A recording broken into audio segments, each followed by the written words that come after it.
Dah. Nak buat khenak pun, dah. Kaki tangan. Nak pergi tempat-tempat yang molek pun, dengan kaki. Ya, kita nak pergi masjid pun, Allah nilai belakang. Ya, orang mari jalan kaki, Allah beri markah. Orang mari dengan motor, dah. Dia press motor, dia tekan gear, dia jijak break. Allah bagi nilai. Sama juga orang mari dengan kereta, dia pulas steering, dia jijak minyak, dia jijak break. Nah, semua ada nilai di sisi Allah. Nak ayatnya manusia ni, tangan kaki inilah yang akan berkuasa. Dengan sebab itulah, ada ulama sebut daripada hikmah tasyri' ni, makna basuh anggota-anggota dia bagi tu lepak kerak. Dan hak inilah yang akan bercahaya di padang mahsyar esok. Bagi orang yang sentiasa melazimi wudu, orang yang istiqamah wudu, dan wudu dia ni dia jaga molek, sempurna molek. Itu mukaddimah ni, berkenaan dengan wudu ni, fardu wudu. Baik.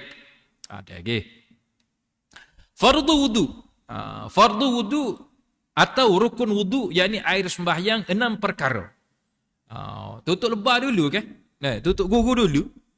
Dia nak suruh orang ni, masyarakat ni mudah faham ilmu ni. Mudah faham ilmu. Lepas tu ingat sampai bila-bila. Orang-orang dulu dia fikir. Jadi lagu mana nak suruh tambah-tambah orang yang peringkat awal lah, budak-budak ni. Nak suruh dia ingat. Lagu mana wudu, rukun wudu ni dia kata mudah awal-awal. Mudah je. Ingat nekara rukun wudu ni. 4 basah 2 kering. Orang dulu. Mudah. 4 basah 2 kering. Hak kering ke apa ni?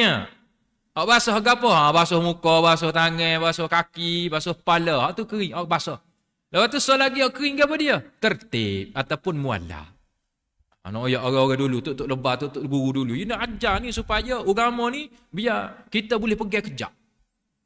Sebab tu tutup guru, apa tu, tutup lebah jangan begitu kan. Zaman-zaman nak pergi duk balasah ni. Bulan Ramadan. Terawih. Wak 20 dah, zaman dulu. Dia tutup lebah mudah je. Jadi rakaat pertama baca Alhaakumut Takatsur. Rakaat kedua Qul huwallah. Habis. Naik rakaat ketiga Allahu Akbar. Wal asri. Qul huwallah. Sapalah habis. Habis Qul a'udzu birabbin nas. Jadi orang hok turut belakang ni ke. Tiap-tiap malam pakai ingat ngam begitu je. Quran tu, surah-surah pendek tu, pakai ingat ngam begitu je. Muka tiap-tiap malam dengar, tiap-tiap malam. Soal kena kau tak kena tu biarlah, tapi cuba baca inna a'taina. Dia pun inna a'taina kal kautsar. Wing ingat. Ambo yakin ada atas masjid ni tak ada ngapa terus dia. Apa inna a'taina dah? Patut inna a'taina pergi tak ada.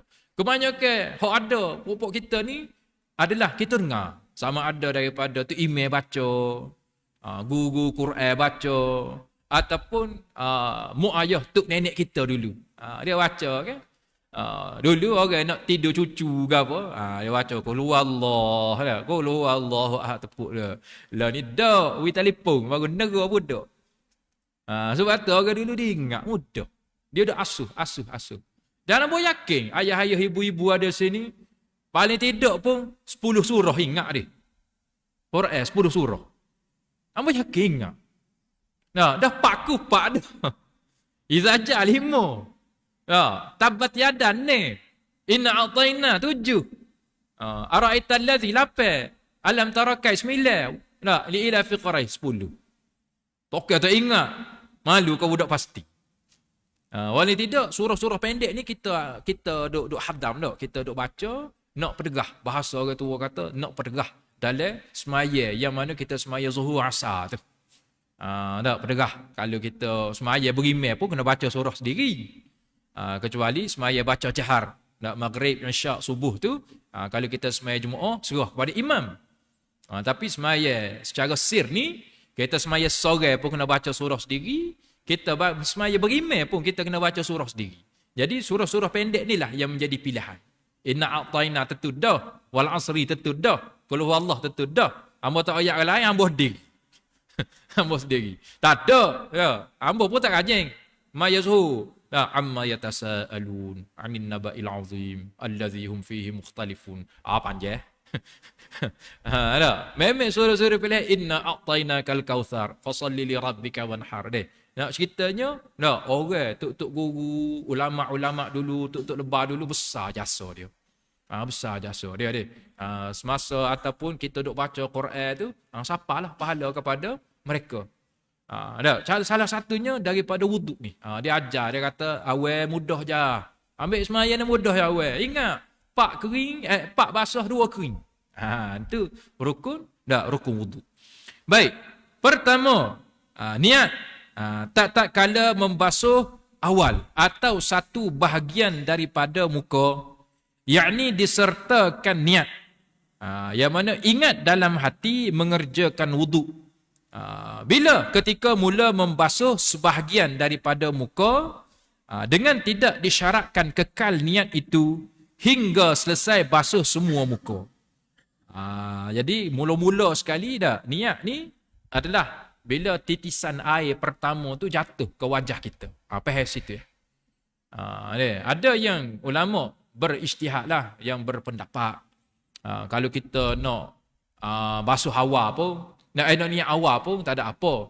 Cuma kita dalam mazhab Syafi'i bermula niat ni adalah ketika basuh muka. Dan kena berpanjangan daripada awal. Galik-galik kalau kita berwuduk ni, jaranglah orang yang ambil hak wajib saja. Galibnya kita nak juga sunat dia. Dia akan bincang dalam kitab ni ke depan. Antaranya kita basuh tangan. Dan dalam bab basuh tangan ni pun, kalau contoh tangan kita ni ada najis dia, dia kena izalah, buang dulu najis. Dia tak kira basuh lagi tu. Dia kira baru membersihkan najis. Hak mula-mula basuh ni bila mana tangan kita bersih dan hak kena air tu, tu baru start mula-mula basuh. Maknanya tangan kita sesudah bersih. Dan air hak mana start awal tu lah dikira basuh tangan dan dapat pahala sunat. Adapun tangan kita ni minyak, apa kita duk ganyih-ganyih dengan sabun, tu tak kira lagi. Dia baru menghilangkan kekotoran ataupun izalatun najasah. Jadi sini tak perlu niat lagi. Tapi biasa orang telitah dah. Biasa telitah dah. Berapa basuh tangan tu? Nak berwudu. Permulaan wudu. Cuma kita dalam mazhab Syafi'i, Imam Syafi'i dia nak secara spesifik dalam bab niat ni. Macam mana solat lah. Yang kita maklum dah, kita dalam mazhab Syafi'i, niat kita ketika takbiratul ihram. Daripada alif Allah sehingga ke ra akbar. Mana dalam itulah. Dia kena ada qasad, ta'arud dan ta'yin. Ada qasad ni aku semaya. Ta'arud ni semaya gapo. Fardu ko semaya sunat. Dia panggil ta'arud. Ta'yin ni kalau fardu gapo. Kalau sunat gapo. Mudah je. Tak perlu bagai karut lah ke tu. Dia jadi was-was. Dia mudah. Aku semaya. Kalau sunat gapo. Dia panggil ta'arud. Kalau fardu gapo. Mana dia pergi ke ta'yin. Kalau fardu asar. Kalau fardu maghrib. Kalau sunat duha. Sunat rawatib. Ada. Dia tak ada. Ataupun dia tak akan jadi usalli fardu duha. Tak ada. Tak sah semaya itu. Sebab tak ada fardu duha. Usalli fardu tahajud. Tak ada. Ayatnya dari segi bab niat dia. Begitu juga dalam bab wuduk ni, katanya setengah ulama Syafi'iyah, bila mana titisan pertama air wuduk ni jatuh ke muka kita, maka di situlah kita niat. Dan tidak disyaratkan, dia sebut dalam ni kekal ataupun berpanjangan niat tu sampai habis basuh muka. Maknanya mula-mula tu jatuh, niat lalu dan kita ratakan seluruh. Kemudian baru pergi ke basuh yang kedua tu tak perlu niat. Memadai hak basuh yang pertama. Kita pergi kepada masalah dia. Dia jadi musta'mal air ni. Pertama air yang titisan pertama jatuh daripada muka kita tu musta'mal. Kemudian dibicarakanlah di dalam bab kitab-kitab besar dia kena ratakan seluruh tu. Contoh kita ambil, kita basuh sekerak. Sini tak basuh lagi. Hak lekat tu musta'mal. Hak lekat tu musta'mal. Tapi kalau kita tadah, kita gonyah habis. Okey, rata. Hak rata tu dia panggil basuh air wajib. Ada basuh air wajib.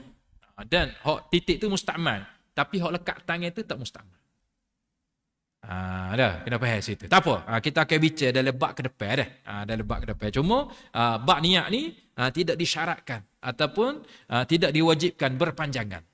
Memadai kita basuh mula-mula tu dan basuh sunat kedua dan ketiga tu tidak perlu berpanjangan niat. Baik. Tetapi jangan dipotong atau diputuskan dengan niat. Perkara yang lain sehingga selesai basuh kedua kaki. Lagu mana ni? Dia kata tidak disyaratkan, kekal niat. Tapi dalam bab niat ni jangan potong.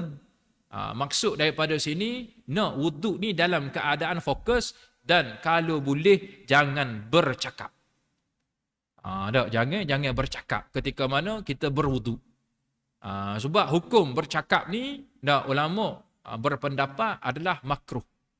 Dan sekiranya, ni dalam bab syarat kita nak semaya solat wuduk deh.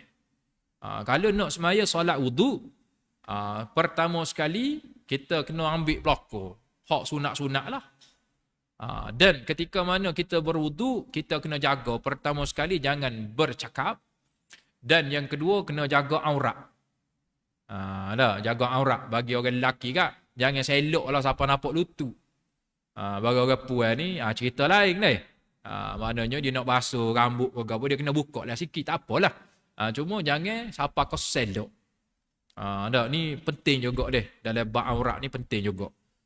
Jadi kena tutup molek lah. Dalam keadaan tertutup molek. Ambil dengan tertib. Kemudian bila sudah berwuduk, dia kena ikut belakang step-step hak sunat ni. Kata Imam Ghazali, sehinggalah doa wuduk pun kita kena baca. Kemudian terus semaya wuduk. Solat sunat wuduk. Tak ada kita tak bercakap. Kalau bercakap, dia putus muallak. Kena ambil mayam mula. Kalau nak semaya solat sunat wuduk. Wuduk tu tidak batal tapi tak boleh nak semaya. Solat sunat wuduk. Maksudnya jangan bercakap. Dan satu lagi, nak semaya solat sunat wuduk ni selain daripada jangan bercakap selepas berwuduk, hak afdalnya air semaya tu masih basuh lagi. Air wuduk tu belum lagi kering. Itu yang afdal. Maksudnya kita semaya dalam keadaan wuduk kita masih basuh. Dan apa hikmah dia? Air yang ada basuh di anggota kita, hak basuh kena pakaian itulah yang akan menjadi saksi di hadapan Allah esok. Semaya solat sunat wuduk. Apa fadilat? Apa kelebihan dia? Kelebihan dia, Nabi SAW dalam perjalanan Isra' Mi'raj. Isra' Mi'raj, Nabi dengar tapak kaki dalam syurga. Nabi dengar tapak kaki dalam syurga. Tidak lain, tidak bukan tapak kaki seorang sahabat. Nama dia Sayyidina Bilal bin Rabah. Bilal bin Rabah ni. Jadi, Nabi tanyalah amalan gap dia, hak mu buat. Siapa aku dengar tapak kakimu dalam syurga. Ayat Nabi ni saing siapa boleh cek tapak kaki saing. Kita ada setara tu. Tak ada dia. Boleh cek tapak kaki saing. Kalau zaman-zaman dulu kan, bunyi lipat Jepung lah. Lepas daripada ambil semayang, nyonyek. Haji tu mari dia tu. Cek lipat dia bunyi. Nyonyek dia. Bunyi lipat Jepung dia. Boleh cek sakat tu. Jadi kenapa dan mengapa disebut Bilal bin Rabah ni, Nabi boleh dengar tapak kaki dia. Kerana pertama sekali Bilal ni asal-asal dia tak pakai selipar. Kulit kaki dia kerah, tebal. Jadi kalau dia jalan di tempat-tempat contohlah tanah kerah ke ataupun seming-seming nak tanah liat tu, bunyi serih bunyi. Boleh cek Bilal mari tu. Apa? Pasal tapak kaki dia tebal kerah. Nak kerah. Orang tak biasa pakai selipar kita ni lembut. Kalau pergi tempat orang asli kan, orang biasa pergi, tengok orang tua-tua, tep-tep dia iri.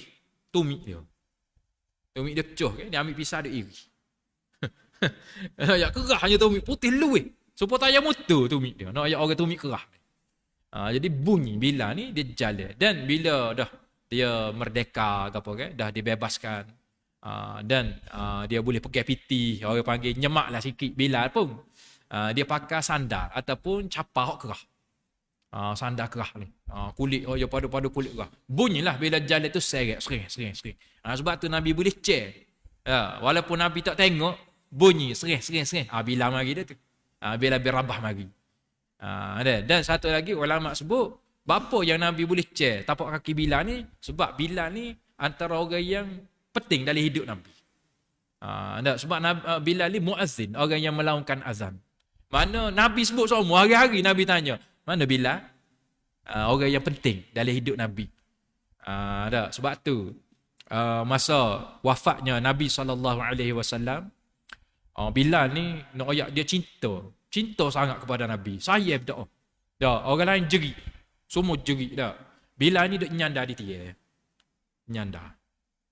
Tak menangis tak apa menyandar, nengung. Jadi adalah yang tanya, wahai Bilal, apa orang lain jerit, orang lain semua menangis, kamu duk menyandar. Dia kata kesedihan aku tidak terungkap. Tak pandai nak ungkap dengan air mata tu dok kesedihan aku. Nak ayatnya dalamnya cinta dia pada Nabi SAW. Sebab tu bila dah Nabi wafat, Bilal pun ambil keputusan untuk berhijrah, duduk di Damsyik, duduk di bumi Syam. Sehingga Nabi mari dalam mimpi dan Bilal ni kembali ke Madinah. Ayat orang yang dia ni memiliki cinta yang agung, bila dia naik, dia nak bear tu, yang mana diminta oleh Sayyidina Hasan dan Husin. Bila dia naik bear tu, bila dia azan tu, semua orang Madinah tu seolah-olah Nabi masih hidup. Orang yang memiliki cinta yang agung, cinta yang tidak terungkap. Ulama kata inilah cinta yang paling hebat. Antara sahabat yang memiliki cinta yang agung kepada Nabi SAW. Aura dia tu, bila dia bear tu, orang tu orang ingat kau Nabi ni hidup lagi. Seolah-olah terkenang, pergi balik flashback zaman Nabi SAW. Ada cinta yang tidak terungkap. Sebab tu Nabi boleh dengar tu tapak kaki Bilal bin Rabah di dalam syurga. Jadi bila dia tanya, Bilal ni tak ya? Rasulullah, gapo ya sangat amali aku. Tak ada berbanding dengan Tuhan dia jauh lah. Jadi Nabi kata cara ayat kat Bilal, share getek. Kata tak ada, hak Tuhan suruh buat, itulah saya buat. Cara ayat 3 kali Nabi dia kata, ada, dia kata, lepas setiap kali wuduk aku semai sunat 2 rakaat. Nabi kata hak itulah yang membawa mu dalam syurga.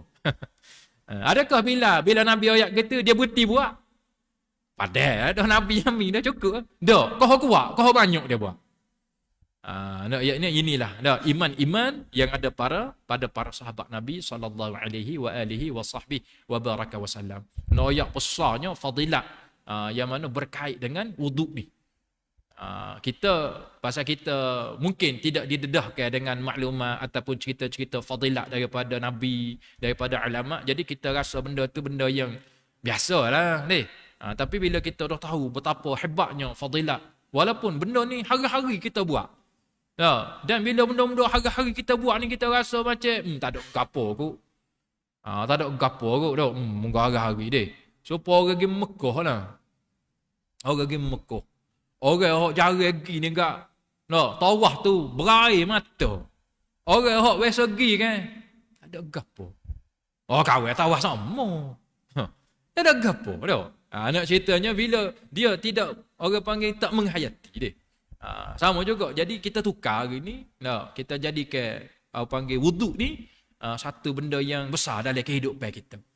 Dan cukup bermakna, dan kesan dia ni bukan sahaja atas dunia, tapi dia akan bawa dalam kubur esok-esok sebagai nilaian untuk kita selamat azab kubur. Dan hak paling besar sekali, bila dibangkitkan di padang mahsyar, anggota-anggota kita bercahaya.